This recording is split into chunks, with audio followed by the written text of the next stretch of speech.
can see you're feeling somewhat under the weather. The fact is, Tony isn't under the weather today. As well as Mr. Sloman being off today, I'm afraid Ash is feeling a little bit under the weather.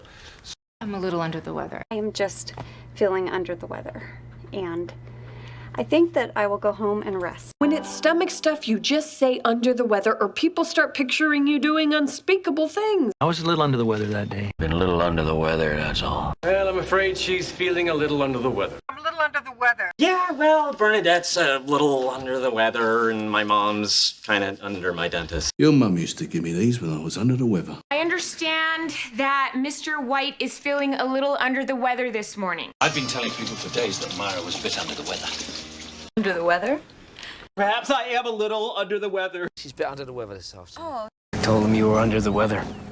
Just a little under the weather, I guess. I said you were feeling a bit under the weather, so I got you some. I'm afraid she's under the weather. She's still under the weather, I suppose. She had a head cold recently and was rather under the weather, poor child. Charlie's a bit under the weather. Hey, my boys are feeling a little under the weather, Al. I've just been a little under the weather. He's feeling a bit under the weather, you see. He's feeling a bit under the weather, you see. Yes, he's still under the weather. Luke's under the weather. It's just that he's feeling a bit under the weather.